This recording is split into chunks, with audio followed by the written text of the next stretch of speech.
when you're told you're fighting for your daughter's life and someone steps in and it just takes that weight off, it means the world.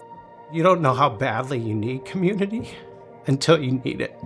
To have the blessings we had and the people around us and the organizations that came around us, it was beautiful.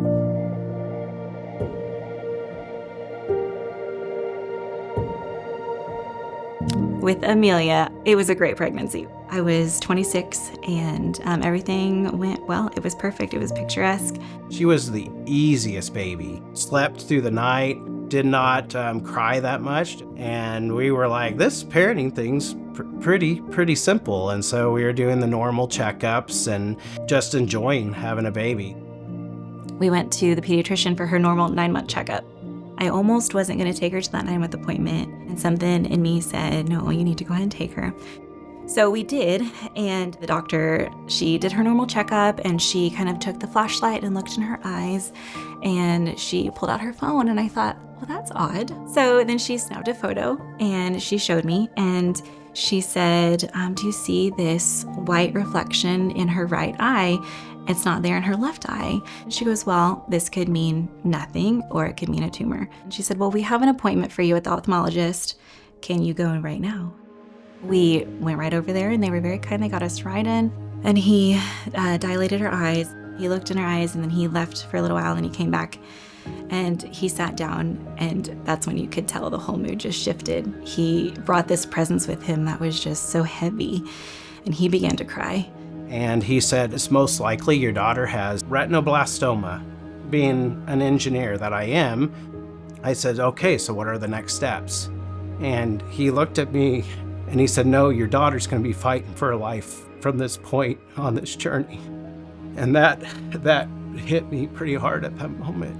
He said, tomorrow you need to be in Kansas City. And he said, shortly after that, I believe you're going to need to go to New York. And the journey of chemotherapy started at that point.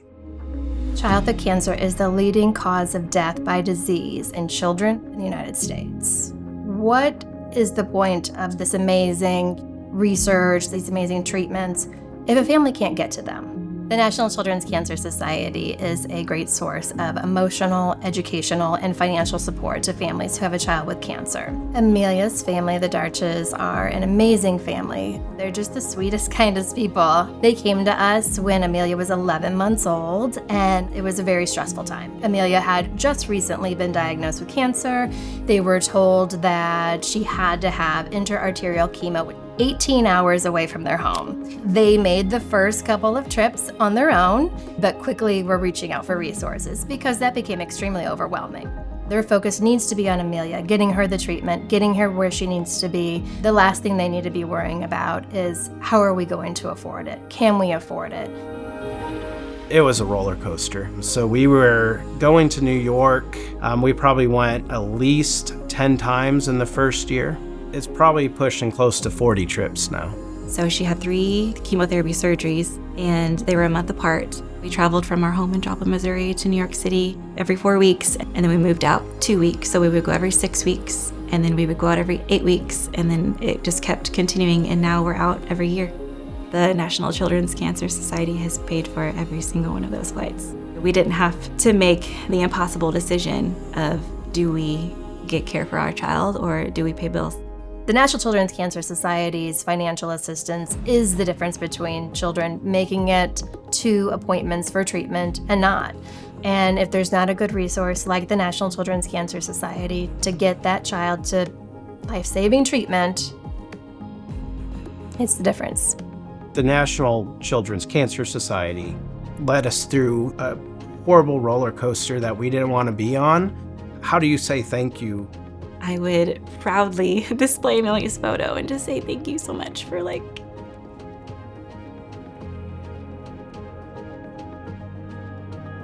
this, because we weren't promised to have an 11th birthday. And we do. We have the promise of many more birthdays.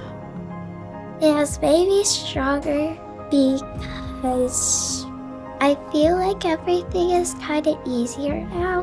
And I feel good that I don't have to go through that stuff again. She has been in remission going on 7 years now.